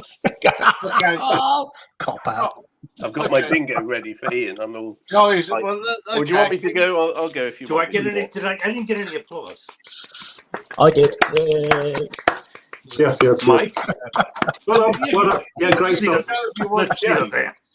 Anyway, Michael, later on, I'll redress the balance a little bit for you. What's that? I'll redress the balance a little bit for you later on. Okay. Because I received something in the post today. A VCLT? It was, yeah. Ooh, from America? If you're ready to go, Stevie, you can. But if you want to go, okay. Go. All right. So who's going? I'll go. Okay. Steve, you'll go. Well, mine's going to be very quick because it's very sort of normal, generic things, I think. Right. And for a couple of minutes, Ian, you're going to be producer. Okay, so following on from last week where I showed Elvis Presley's eponymous album, which nobody queried. So I'll start where Michael sort of finished off. The Clash, London Calling, with the green sticker, which is worth 60 quid on Discogs. Thank you very much, original. So I thought I won't show any compilations or live LPs because that would be cheating. Yes. But then I thought, now ignore the price on this, but I thought I'll show something that's really bad, and something that I actually bartered for this, so it cost me about £5. So this is it's Joy Division Martin Hammett personal mixes. So it is a kind of compilation. And it's just basically his doodles off the sound desk. But I thought I'd show you this because it's a typical rip-off where it says limited edition 85 of 150, and then you turn it over and it's yellow, and you find out they did quite a few colours limited edition, so it's not really limited edition. So I hadn't got many double albums, so I thought I'd show that. And Mike also showed that. My brother had this when I was young, and I remember looking at that thinking, oh, that's a lot of gear, isn't it? You know, like he said. So that's Pink Floyd. I would like to point out that you made a video where you did a trompe-l'oeil of that cover in your video. It was very visually witty. Maybe you'd like to tell the fellas about that. No, go and watch the video. No, I inserted different things into the cover on the thumbnail, and if you look here, I can't remember what was the name of it, Michael, that was here. I forget. It was a forgettable video. No, it was the one with the red cover, the one we always banging on about the music. It was the other one. It was Oh Lucky Man. Oh Lucky Man. Right. So I changed it, but nobody spots these things about my highly innovative videos. Such a shame. So next up, I've got an original Pink Floyd The Wall. Yes. So I suppose you didn't show that one, Mike. I don't own it. Don't you? Oh, well, there you go. So it's a brick wall. Also, I've got the rarest thing here in the VC, but I'll save that to the end. But I couldn't not show one of the greatest double albums of all time. And I've got two copies, the one which opens one way and the one which is glossy and opens the other way. I think this is this is 1969. The Who's Tommy. If you notice my shorts, they're doing very well. So people still have a lot of love for Tommy, and I keep getting a lot of comments. So thank you very much. So, absolute wonderful double album. And in order, I was going to show Who's Next, but the nearest thing to what should have been Who's Next double album, that's probably the nearest thing I've got. So I've got the play. And then I've got music from Lifehouse, which would have been the double LP, which would have been on a par with Tommy. But sadly, it wasn't to be. But I've got that anyway, which is sort of indicative of double album. And then the greatest album of all time, of course. So Quadrophenia by The Who. There's no mentioning. I'll show you now the rarest. Well, I'll show you now. Cheap copy. This will be on Ian's bingo card. So it's Electric Light Orchestra Out of the Blue. And that cost me, I don't know if you can see that, £2.50 in the charity shop. And I have something here that no other person in the vinyl community has, and that is the Filipino pressing of Electric Light Orchestra Out of the Blue. Please don't burst out with laughter. This is very serious.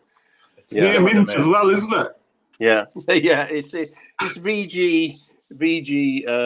Sorry, falling out there. I'd say VG minus on this one, but it is the genuine Filipino pressing, which a lot of the audiophiles miss out on. And I'll finish off. I don't actually have too many double albums that genuine that aren't compilations or live, so I'll finish off just with some simple. Was it 2005? Kate Bush and Ariel. Oh, that's a lovely album. Yeah, that is a lovely album with the birds in the garden recorded and the washing machine and all the rest of it.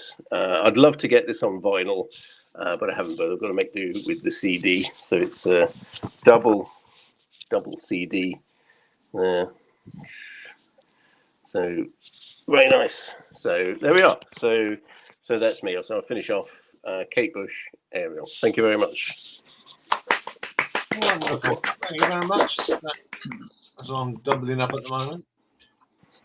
Hang on, he's back. Yes, he's back. Anyway, I suppose the host will have to show something now. So, get me bingo. I've cheated a little bit just to make up my 10. I have got some live albums, but they are double albums, so I can show them. So I'm going to quickly go. I've also got and the original pressing of. Oh, Bricks. Oh. The bricks, yeah. Brought very close to the day it came out. Also, I'm going to show this because it's a great album. Yes, it should have been a single album, but it's a double album. There we go. Now, this one hasn't come out yet. Bit of Mike Oldfield. Bit of Incantations. 1978. oh. I love this album. My favourite part is part 3, when they get the woodwinds out and have a twinkle. It's very, very good album. My next one is a bit of VCLT that I received. Bit of the Hey, I latest remember one. that. Yes. And Trippage. Great album. I'll tell you what, Mike, I play this hell of a lot. What did you call it? Trippage. Triptych. Triptych, even. Or triptychs. Yes. I like playing side for 3. My favourite side of the album. And this one, I think, Right. is this the white one? Can't remember which colour the out. Yeah, this is the white one. Yes, because the other ones are purple colours. Okay, nice white vinyl. Thank you very much. That's one of the best albums I've had this year, courtesy of Mike. One that I picked up the other week. Emerson, Lake and Palmer and the Works. Bit of a mishmash album, but it does include on side 4, Fanfare for the Common Man and Pirates, which are the best tracks on the whole album. You have to wait till side 4, but they're the best tracks on the album. I've got that. There's a white one as well, isn't there? Yeah, the Works 2. Works too, yeah. Okay, this is a mishmash of live and studio songs, and it's the final vinyl from Rainbow, which features every person that's all been in Rainbow. It's got the best version of Difficult to Cure or Beethoven's Ninth, recorded, I do believe, in Japan. Oh my! Yes, at the Tokyo Budokan. And the orchestra conducted by Takashaki Hihiro. So that's live, yeah.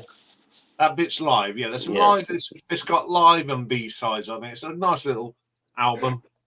Okay, this is a live album, but I brought this the other week. I love just showing Cheating this. a bit. It is a bit cheating, but it is Steve Harley and Face to Face, which is a brilliant live album. Yeah. That's why I'm showing it, because it's brilliant. So I don't think there's anything showing a live album.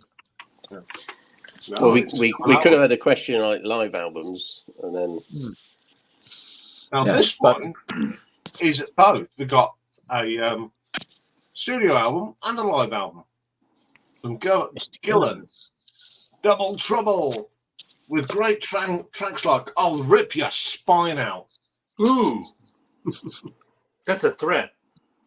Men of War, brilliant track, Sunbeam, and then the live album recorded at Reading. We got all the classics: No Laughing in Heaven, No Easy Way, a great version of Trouble, Mutually Assured Destruction, the only album it appears on because it was a single. I love playing this, and that's Gillan at the time. Absolutely brilliant. Okay, another live album. When I did the live albums, I showed my favourite. But I'm showing this because this was obviously Freddie's last tour, and I actually saw them at Nebworth Park, the very final show. So that was the Wembley gig. Nice little thing to have. An old favourite of mine. okay. Sky 2, which was Francis Monkman of Curved Air's last album, and it's the album that's got Toccata on it and Hotter.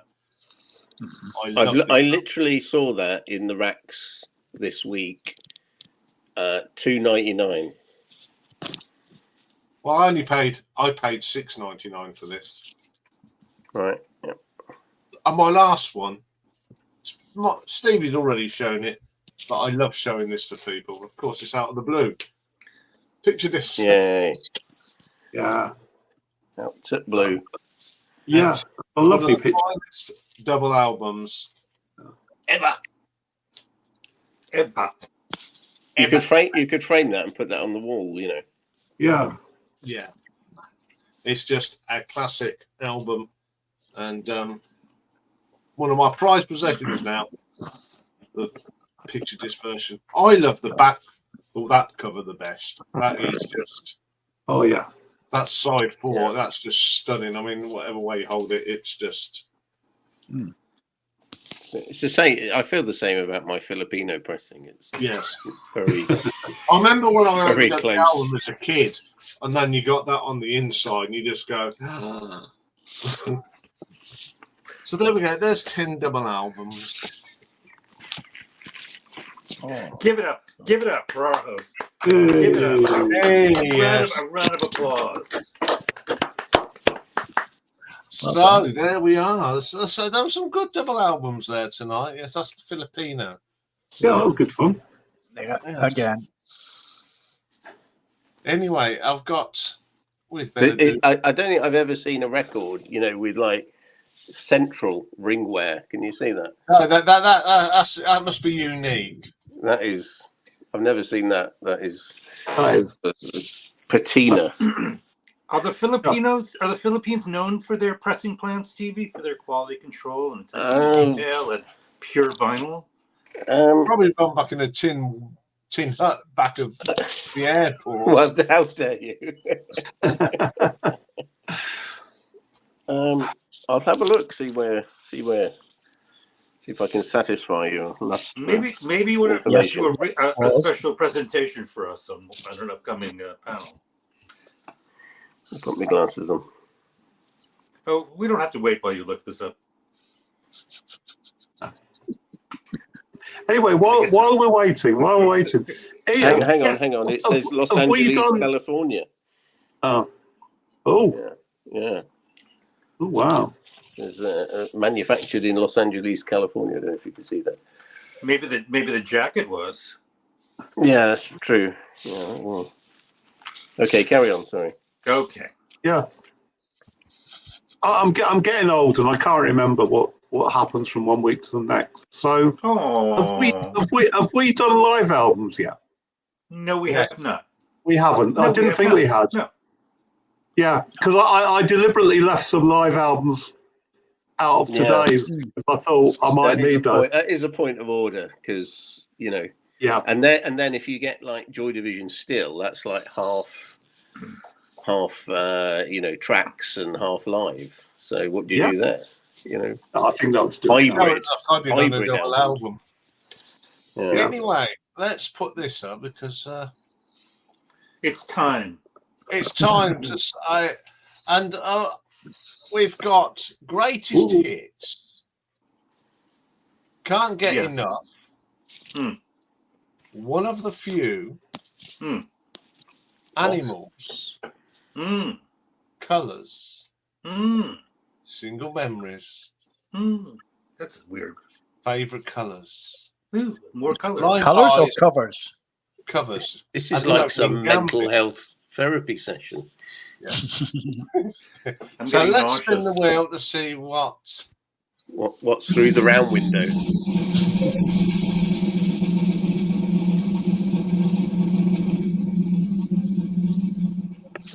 Oh, this is going to be interesting. Can't get Depeche Mode. Okay. Can't get enough. Yeah, Albums. can't get enough. Albums that you keep playing and playing and playing, you not get bored with. Doesn't matter how many times you've played it, God. but 10 albums that you play at least once or twice a month. But Hang not on. quadrophenia. Hang on, it's a maximum of 10. Doesn't have to be 10. Maximum of 10. Great. Hey, that's really interesting, isn't it? Yeah, I like that. 10 albums that you constantly are playing. 4, 5, 6. Yes. Yeah, good stuff. Yeah. Yeah. I've got 10. Anyway, can I just redress the balance with Michael here? Oh, yes. You know, Right now, I mean, it's obvious that there's a massive cultural divide, isn't there? You know, Yes. I mean, And Michael's a bit of an Are outlier. you picking? Do you have a bone to pick with me? No, yes, Oh, no, good. he's got a chicken leg to pick. very much so. yeah, no, you're fine, Michael. We love you. You know, Oh, good. but Good. I think, shall we say, you're a little bit misunderstood. I think, as You far as we're think? concerned. Yeah, yeah. So anyway, I got some VCLT today, and from Berwickshire Mike, and he sent me. I mean, he's so generous. He sent me 6 albums, Oh my God. 2 singles, and 2 CDs. Wow. And I'm going to show you 4 of the albums now because I think it's quite pertinent to Michael's taste in music, and I really don't know how Mike knew this. He must be psychic, I think. But anyway, here we go. Oh my Laura God! Nyro. What a classic Laura record. Nyro. Yeah, Don't, I say Nero. You say Nyro. Naira. Yeah, I don't know. You're probably right. You know, Michael. she's one of yours. So do I say Nero? Is that I think Nero. Yeah. right? It's Okay, not. I'll It call her sounds Laura nicer. Nero from now on. It sounds nicer. Maybe, Have yeah. you heard this record? Have you heard Smile? Have you heard that record I in your have. hands? Isn't it incredible? I Money is so I didn't good. own any Laura Nero at all. Michael But you know when you showed her, you know what, some weeks ago now, and I said I'd give her a listen, and I did, and I've been listening to stuff online, but I've not actually got around to buying anything. Mainly because you can't really get hold of the albums. Really? And it is Nero then, yeah. So I was really surprised that how Mike knew that I was into Laura because he sent me that. But you've mentioned it on this live stream recently. Maybe I did. Maybe I did. Can I ask Michael a question? If you must. On your excuse me, but on your question, you know, your suggested music question on where you have your own special wheel, have you suggested Laura Nyro? I have not. I did not suggest Todd Rundgren or Laura Nero because you guys are just so mean and cruel and judgmental. That would have been a good suggestion. That's all I'm saying. It's personal agony for me. Don't get defensive. That's a great record, right there. That's a lovely picture of her as well. It is. So I've listened to all these. I listened to all 4 of these albums this afternoon. Which is your favorite? And probably this one. It's a great record. Yeah, it's really good. So it's Laura Nero with LaBelle, and it's called "Gonna Take a Miracle." And he sent me this. The first songs, I like this as well. Yes. This one's particularly good. It's got some quite good sort of covers on it. Oh God, I need to get my glasses out. I can't remember what was on here. Anyway, there's she covers quite a few sort of like pretty big songs. So is that, and then the 4th one. That's a great record. Yeah, with the weird title. Yes. Yeah, this is Christmas and the Beads of Sweat. The first track is just killer. Just killer. Yeah. It takes a while. As I say, I've listened to all 4 of them back to back this afternoon, and I was so pleased to get them, but I've got no idea how he really knew. But I've not mentioned on my own channel, and you know, I think I mentioned it here, haven't I? That I was quite taken by her after you mentioned them, Michael. But I thought I'd redress the balance a little bit. You know, not all of your musical taste is rubbish, Mike. Thank you so much. Thank you so That's all right. My pleasure. Michael, you could change your suggestion now to Laura Nyro. You know, change your suggestion, and I think you'll find the British will be very accepting. There you go. Well, on these two recommendations, I think I should add Hadder to the Ladies' Day in the near future to give her some why not? more love that she absolutely deserves. Because I've heard some as well on Michael's recommendation, and I think she needs embracing here in the UK. Yeah, So virtually that's unknown, what- isn't she, up there? Yeah. So yes, we will be doing. Dave can add it to the Ladies' Day list, and we'll get a cracking listening to some more of the wonderful tones of Laura Nero. Cheers, mates. Yes. So yeah, Happy that's now. some great albums there. They're We very we good. welcome talent. That's on all right, this Gav. stream. Genuine talent, you know. Oh yes. Can I read something out? Okay, so so the cover was Los Angeles, right? So here it's licensed by Dyna Music. I don't know if you can see that. Right, and it says Dyna Music Entertainment Corporation is a Filipino record label.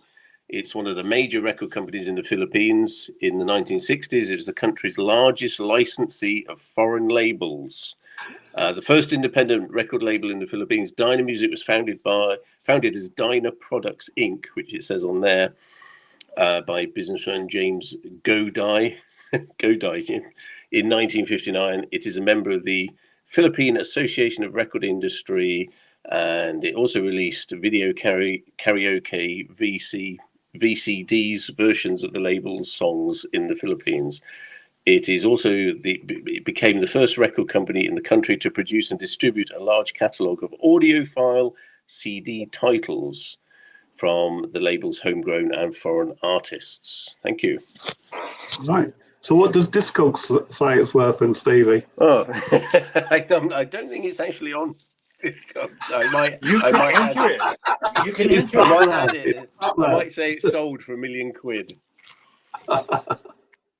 Well, I mean, considering that Out of the Blue was actually on Jet Records, when it came out, which of course was owned by Mrs. Osborne's dad, Don Arden. He started Jet Records. Yeah, got Jet United artists, Yeah. So Ozzy married a mogul's daughter. I didn't know that she. Yeah, Sharon Arden. And that was it. But Jet Records was Don. But Don was a nasty piece of work, apparently. I've heard a lot of people. He was a bit of a bully boy. Who are the nice record company executives? Are there any? I don't know. I mean, Richard Branson must have been all right because he let Mike Oldfield. No one would entertain Mike Oldfield, would they? What about the Island Records guy? Were there any bad stories about him? I've never heard any bad stories, but he was a bit of a thing. And your man at Vertigo, he was all right. He produced as well. John Leckie. He was Mr. Vertigo, I believe. Jimmy, you're very quiet. Yeah, I did my bit. He did his bit. What do you want from it? What are you bothering him for? He's sitting there. Leave the guy alone. You sent him to sleep. Well, yeah, I mean, I was nodding off during the Todd run for it, obviously, but that. He's expanding his musical mind. Yeah. So exactly. I was disappointed with my picks. I didn't feel I had much to show, but I wasn't here last week, so yeah. No, because you was bopping away. Well, yeah, that's true. No, so I think it's going to be tough for me for next week because I do play certain bands and certain albums quite a lot. Anyway, how did you do on my bingo card then, Stevie? Oh, where's my pen? Hang on. This is a regular feature now, folks. Stevie's bingo cards predicted. Yeah, I couldn't get another one. I missed a lot of them, but I had ELP, ELO, Floyd, Lamb Kebab. If you make me big. Yeah. Production on this stream is dire, isn't it? At Sky. I had the couple of live ones because I thought it's bound to be a live LP. And I put Gillan down because I thought there'd be something Gillan. So I didn't do badly, but I missed I missed one. So but all there, all very well done, predictable. sir. Yeah. Well, the trouble is, it shows how well you really know what our tastes are, doesn't it? Really. No, it shows that he's doing it while you're doing the presentation. And that's what he asked for. Well, no, I would have filled in the gaps. I've been very honest. I've got question marks. Let's face it. There's a lot of question marks with Michael. I tell you what, Stevie, you do next week's now, and then you can post it to me, and we'll see how well you do. Right. Okay. Yeah. Submitted. Well, Ian will have the Beavis frond, and you might have it as well. Yeah. We'll see. Michael might be harder because fuck knows what he listens to. Usually, Yeah. Al Cooper. Anyway, I went, although I wasn't at my desk, I heard about Al Cooper. I do like Al Cooper, and he is on our list to do, Michael. So Good. He needs love. You see, that's what it's all about, giving love to bands. Like next week, we're giving love to Procol Harum that everyone forgets about. They think about the whiter shade of pale, and that's it. Yeah. There's more to that band than one song. Sure is. Absolutely, yeah. Home is a great record. Yeah, and then I'll be doing Robin Trower, of course. Yeah. Well, Mike definitely surprised me with Tales of Topographic Oceans. He's a man of a broad I knew he would musical show taste. Yeah. Really? I mean, prog was my thing, Michael, in the early 70s. You can't not show that. And then pop came along and saved my life.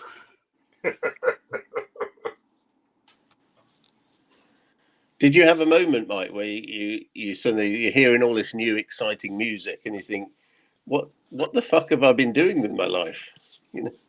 Well, not quite, but there was certainly a dawning, and it was really because of John Peel. It's always about John Peel, isn't it? In the end, and yes. If you sort of track the history of sort of like John Peel on the radio, I mean, he's very much sort of into psychedelia and prog, and then he started playing all this music from unsigned bands that sent their tapes in, all the punk bands, and I just started thinking, well, this is fantastic stuff, and New Musical Express sort of almost overnight they changed their whole sort of attitude to music. The prog was gone, and then later on Whistle Test changed, and poor old Whispering Bob Harris sort of had to endure the Sex Pistols for a while until it's like semi-retired live online, wasn't it? Yeah. Yeah, so yeah, I mean, it was a bit of a, it was a real sort of a real change. It's an eye opener, really. This music could be that exciting. Yes, it's like last Saturday. Richard and I had great fun doing that deep cut punk songs, and you was absolutely right, Mike. You knew that Stiff Little Fingers would be thereabouts. Yeah. But I mean, I think I said in the comments that I would have put sort of Johnny Was up there. An 8-minute punk track. Never heard of it. Yeah. I think Richard. I mean, I can't believe Richard hadn't listened to Sham 69. No. I mean that track, Leave Me Alone. It's real life, isn't it? That's what happens in households on a Monday morning. Yeah. You go to the bathroom. I mean, it never happened in my house because we was all boys, but I know friends that got sisters. To get in the bathroom, you know, you'd have to wait 3 hours because your sister was in there. And when she come out, she didn't look any different than when she went in. Yeah. But that song is just typical for that. I mean, Michael, you should listen to that. Leave Me Alone, Sham 69. That's what happened in a household in the UK on a Monday morning. Yeah. I mean, they were very good at sort of, you know, documenting sort of everyday sort of working class life. And I mean, you know, hurry up, Harry. Again, you know, you can relate to that, can't you? Yeah, I think out of all the punk bands, Sham 69, if you want a history of Britain in the late 70s, early 80s, just listen to the catalogue of Sham 69 and it's written down. Jimmy had this habit of writing about what was happening and everyone can relate, and that's why I think they were so popular. And there was also a lot of other things around it. I can remember like Jilted John coming on Top of the Pops and thinking this guy's taking the piss out of Top of the Pops, you know. Yeah, yes. It was. I mean, that is a fantastic single. Yeah. And I mean, you know, the whole thing with Jilted John, of course, you know, now he's John Shuttleworth now, isn't he? Yeah, another life. The elderly entertainer, yeah. I thought the other thing about that thing that we both chose B-sides of Adamant on the Do It label. Yeah. You know what? I bought a copy of Xerox at Leeds Record Fair last Saturday. Oh. Yeah. What you got? Yeah, I mean, when I put that list together, the first thing I thought, oh, Kick, the B-side of Car Trouble. Yeah, that's great, isn't it? That's a great song. So yeah, I think that was thorough, and a lot of people enjoyed it because it's something. I think Stevie's got some bits to show us in a Marks. Well, you know, take your time, there's no rush. But, if anybody, if Marks and Spencer could do record fairs. Okay, so anyway, I saw a few things, and one of them made me. I thought, shall I buy this? And I thought, well, Nick of Nick's Vinyl, but he wouldn't allow me not to buy it for $2.99. So 12-inch single, Blockheads, Reasons to Be Cheerful. Oh, brilliant! Yeah, so that's nice, quite a nice bright cover. I don't know if there's anything on the inner. No, just there we go. So enjoying the Blockheads. So there we are. What's on the B side of that one, Stevie? Right, okay, hang on. Sorry. Reasons to Be Cheerful, Part 3. Michael. Commoner's Muck. Oh, that's a great.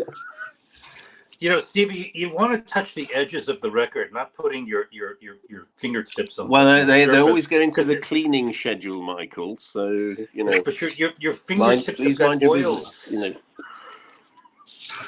All right, I bought an absolute Neil Young classic. What did I buy for $9.99? Harvest. 71 first press. After the gold rush. Thank you, Michael. Absolutely. That's a good record. That's a good record. It's a fantastic record, Michael. Really? I mean, you like the Americans, huh? This is well, he was Canadian, I think. Actually, you'll find. Oh, I see. Yeah. So I mean, come on, Mike. This is a fantastic record, isn't it, Mike? I used to own it. It's good. It's a great record. I mean, apart from Harvest, I think this is the real classic of Neil Young. No, I think it's better than Harvest. I think it's better than Harvest. It's definitely better than Harvest. Yeah. Thank you. So I couldn't pass that up. And then it was just a very, very cheapy week. So £2 Decca inner sleeves. So this is how I buy my polylined inner sleeves from classical, very clean classical records that nobody's ever bought. So they get rid of the in the charity shop. So if you're going to buy polyline sleeves, buy these in the charity Good shop. deal. Yeah, vintage. Yeah. Well made. And then just £2 left in my pocket. Hmm. So mono, Best of the Beach Boys, pound. Ooh. So I've actually already got this. So I bought it for £3, but I saw it for £1. I thought I could flip this at the record fair. So Yeah, it's a very short album, then. Huh? Yeah, a very short album, then. Best of the Beach Boys. Yeah. Well, I could VCLT this to you if you want. It's all right, thanks. It's got a good track listing on it, I think. But when I get my mono player set up, that's going on there. And then one for Richard, another £1 Super Trooper, £1.